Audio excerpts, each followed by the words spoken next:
Hello everybody, welcome to Red Tool House. On today's video we're going to talk about, is this still chainsaw chain sharpener the best sharpener on the market?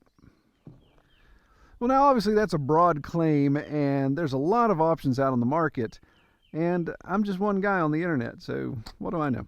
But I do want to take a look at this. I've seen a lot of hustle and bustle and buzz about this sharpener that's still released.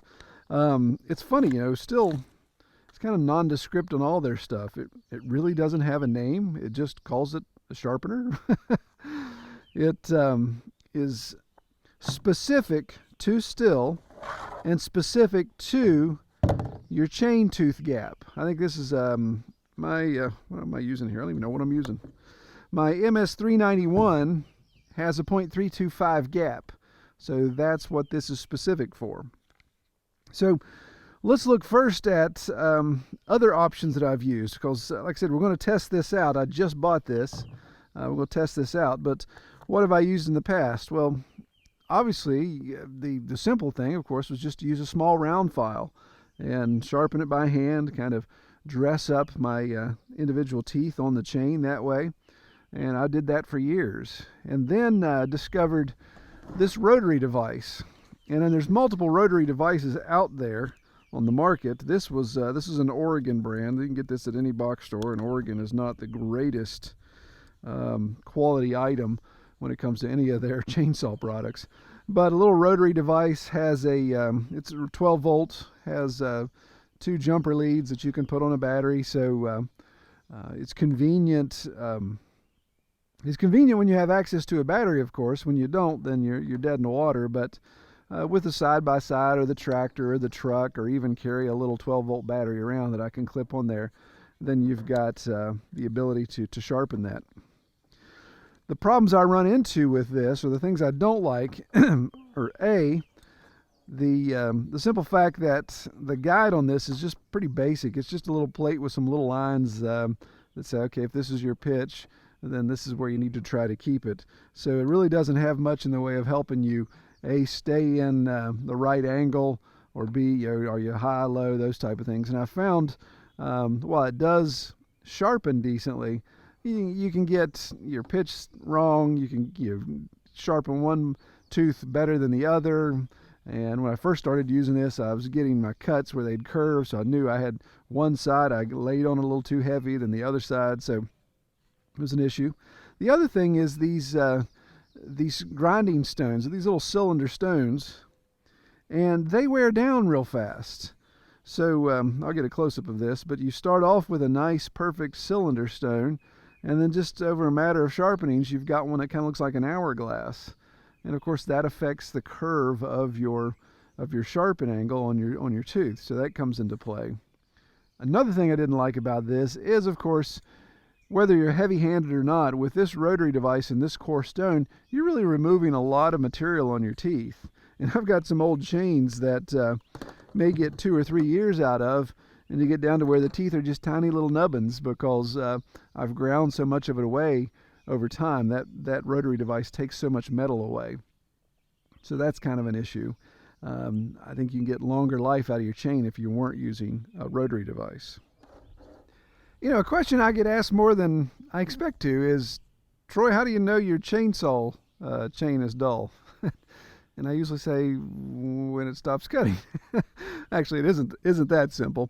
With any tool that cuts, you obviously don't want to dull it to the point that it doesn't perform at all, because you're doing a lot of damage. You're putting a lot of wear and tear on whatever that is. Whether it's a pocket knife, obviously a pocket knife could be dangerous. You can cut yourself.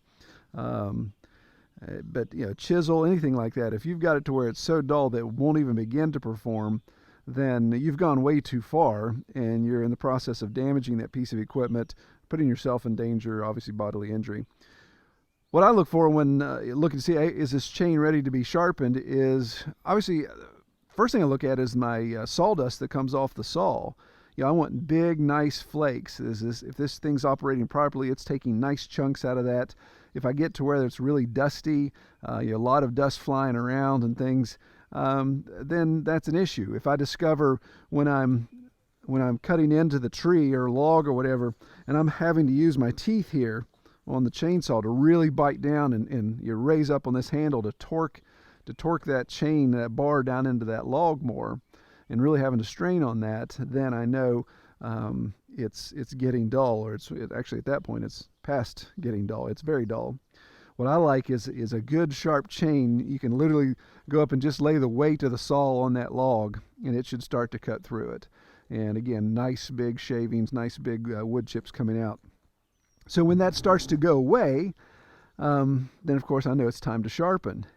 Now, one other thing, I don't know if you guys that run chainsaws as much as I do, or way more than I do, you've noticed that when you get a brand new chain, there's just something about that brand new chain sharpening that, man, you can go so long, as long as you don't stick it in the dirt or hit a rock with it, you can go so long with that sharpening, still getting great cuts, great experience out of that. But then when it's time to do your own sharpening, it just doesn't seem to last as long. And that's always been my challenge with hand sharpening. I really want to go back to get as close as I can to a factory sharpen. So that's why I like to try these other things. Again, I've seen quite a few people talk about this still sharpener, that it could be the next greatest thing since sliced bread. So I'm anxious to give it a try. I really haven't tried it yet. I've just played around with it, but I really haven't tried it yet. I wanted to wait and do that here on video. Well, another interesting discussion I've had in the past with several people is, what exactly are you sharpening on the chain? There's a lot of little sticky parts and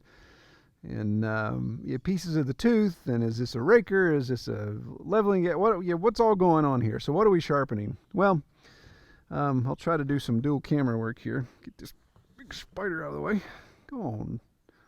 So if we look here, let's move the camera over here. We see the element of a standard tooth. Where's my pointer? So we've got the front of this tooth here, and the teeth are actually kind of square shaped, or right angled, I should say. Let's move this around here. Getting right down on this. So here we go. So we can see that there's a curve here in this tooth. And then the top of the tooth has a 90-degree back. So there's a 90-degree angle here. And what I always like to look for in a nice sharp chain is that little point is really pointy. And right now, not so great. It could be pointier. You can see, it looks like here, like this one is even rounded off a touch. Where did it go? Yeah. So this one right here is got even rounded off some. It doesn't have a pointiness to it at all. And so getting that tooth really sharp, we're actually sharpening both the curve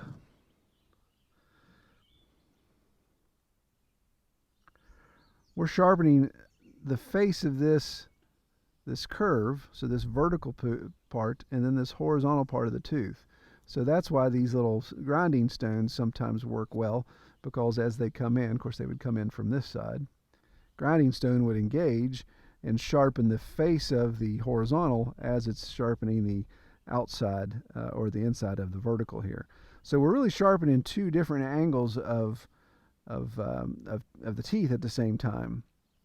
That's the goal, at least. And of course, having the right pitch so we don't kill our point. So if we were higher here and we were trying to sharpen with this angle, then we're going to flatten this side off first and then leave the point, or vice versa. If we were too far here and we rounded off our point, there's different ways that you can jack that up. That's why sharpening, having the right angle and the right pitch, is so important. All right, the first thing we need to do, if we follow the instructions, that's one thing about still that's interesting, is they don't like to do a lot of things in English, or they'll include English, but they decide to do everything in pictures. So when we look at the instructions on how to use this sharpening device, we see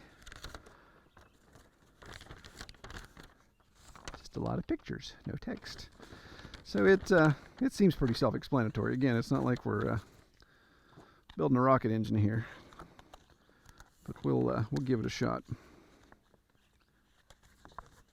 So the first thing Still recommends, of course, is tightening the chain. I've got a little bit of slop here where I used this last and haven't tightened it up yet, so I'm going to put a little tension on that chain, get it nice and tight. snug it up. And I assume the reason for that, of course, is to not allow the chain to be loose and pitch back and forth when you're sharpening. So we'll dog these down.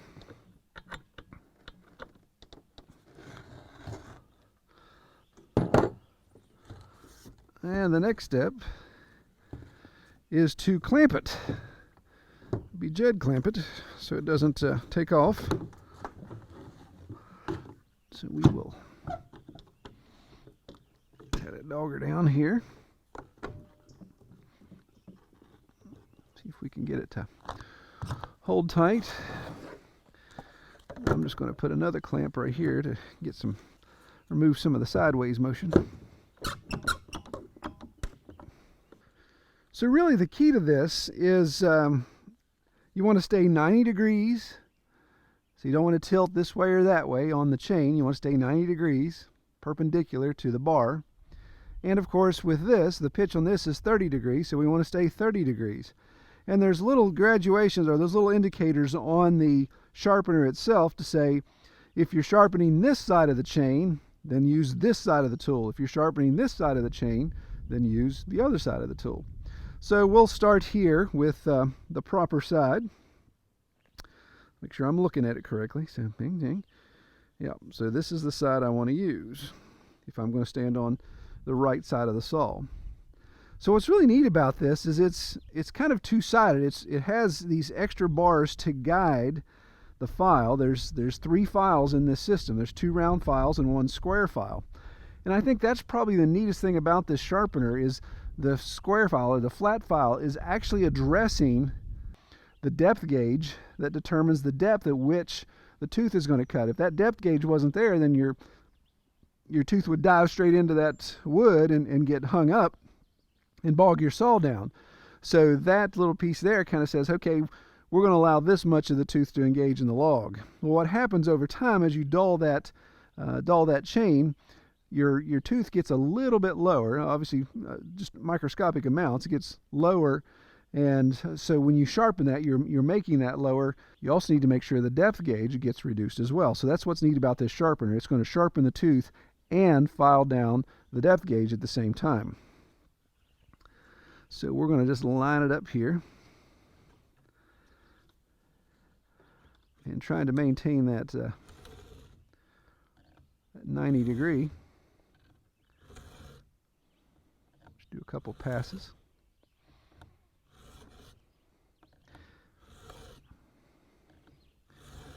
And it really doesn't give you a lot of option for mistake here. Now I see from using my rotary device that I'm having to remove a decent amount of material to get, using this battery powered one, I'm having to remove a bit of material to get my tooth reset. But ooh, man, I like the pointiness of that tooth. That is really sharp. That's getting close to factory sharp. And Liam loves those especially. He likes it when I get the chain that sharp. If you would see his right leg when he was about 8 years old, I had him pick up my chainsaw and bring it to me, and I had a brand new chain on. The poor kid was wearing shorts. He picks it up and turns around and just grazes his leg with that chain and takes a huge bite out of his leg. It was nasty. Okay, so not only have I sharpened that tooth, but this flat file has dressed up this depth gauge and has actually shined up the top of it quite a bit. So it's removed a bit of material there. So I'm just going to move on to another tooth. Ideally, this isn't the most comfortable angle to do this, but I'm trying to keep from blocking the camera.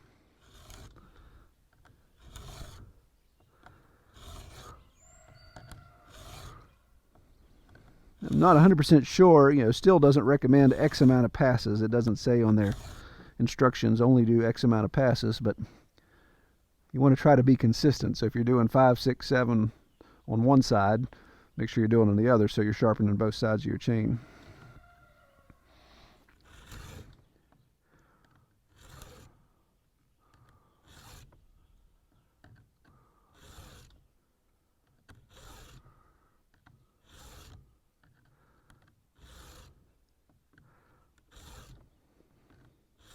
Again, obviously sharpening in just one direction. Don't pull it back. All right, so now time for the other side. So in that situation where I was sharpening this way, I'm just going to flip it over and obviously come at it from this angle. And pick a good reference point here to start.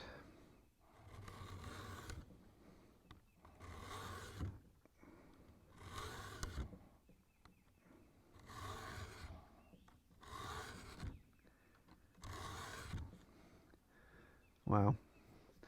Yeah, I really, I'm impressed.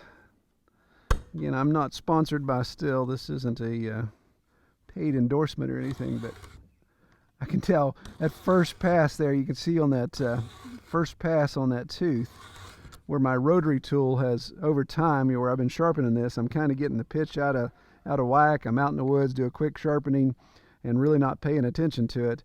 And I've noticed it in my cutting, my consistency. It doesn't stay sharp. Sometimes I get a little curve in my cuts. But sitting down and taking the time to do this with this tool that really doesn't allow you to get out of sorts really is making a difference. You can see that first pass has got a bit of a bite to it. It has to drag because it's cleaning up my mess from the past and really giving me a good face there. Those corner points are super sharp, and I don't know if the camera's picking it up or not, but that depth gauge there is getting filed down nicely. So I'm going to be really excited to stick this in something. This thing will cut you long and cut you deep when we're done. Hopefully I won't cut my leg off. We'll just cut a tree. But we're going to have to go cut something here in a second. This is going to be fun. Been dodging raindrops all evening, but it may be worth it. Stand in the rain.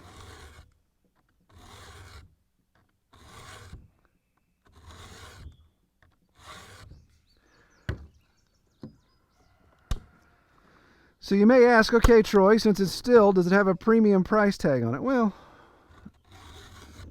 depends on what you call premium. I think, I got this at a local Stihl dealership, but you can get them at anywhere anybody sells Stihl. I know Rural King has them, but I think it was under $40 with tax. So not a bad deal there. And you've got these 3 files here. Again, 2 round files and the flat file. And those files can be replaced. You can buy those at Stihl. And I believe one of these back ends, yeah, so this thing just opens up so you can swap out your files. So not a big deal there. It's not like you got to buy the whole thing over again if it gets dull. I'll post a link below if you want to purchase it through our affiliate link and give us a little kickback there. If you're interested in it, by all means do so. If not, just go to one of your local box stores or local Stihl guys and get you one. Now, the thing I don't know is, will this work on any other chainsaw other than Stihl? I would assume that if the pitch of the teeth are the same, again, this is a .325, and there's different sharpeners for the different Stihl chains, I would assume that you could find one that is, if your chainsaw happens to have that same gap in their teeth, then you could use the same sharpener. Well, all right, let's go put something on the ground and see how this works. Who is it going to be? I think it's going to be you, my pretty.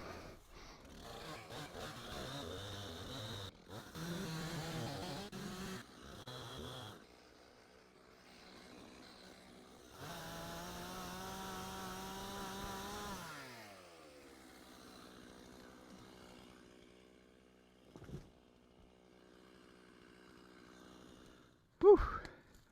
Get going, that sucker's almost too sharp. She really dug in pretty good there.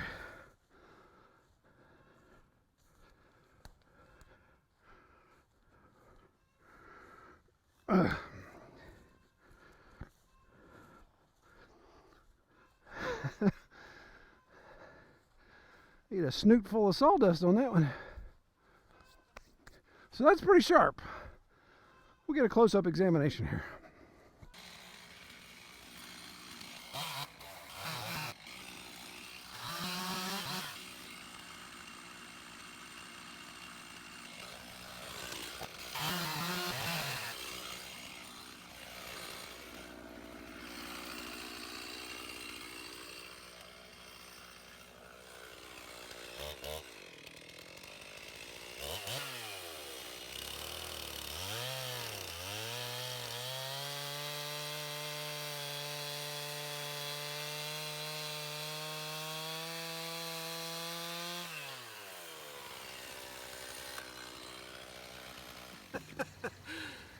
That's pretty sharp. One-handed, cut right through that without any trouble, letting the weight of the saw bring it down. I'm impressed. All right. So, what are the pros and cons of the sharpener, would you ask? Well, pros are pretty obvious. I think it even takes a bite out of the case when I put it in there. The thing that caught me off guard is that chain was so sharp that when I go to do my plunge cut to release the log, to release the tree, it was digging in so fast it wanted to skip. So I had to obviously get that under control. Man, that thing was digging out shavings. Look at me, I'm covered in shavings. I've got them down my shirt, down my pants. Big old chunks of wood coming out. So really happy with that. Again, you saw that test there, one-handed, cutting right through that poplar. Well, again, it's poplar, a little softer, but really, really like the edge on that. Obviously, with great power becomes great responsibility, so I have to make sure I don't stick it in my leg or anything. But I'm convinced, out of all the sharpening tools I've used so far, I like this. I like this a lot. I like it a lot. So great stocking stuffer. Great gift to go buy yourself if you don't want to wait till Christmas. All right, you guys take care.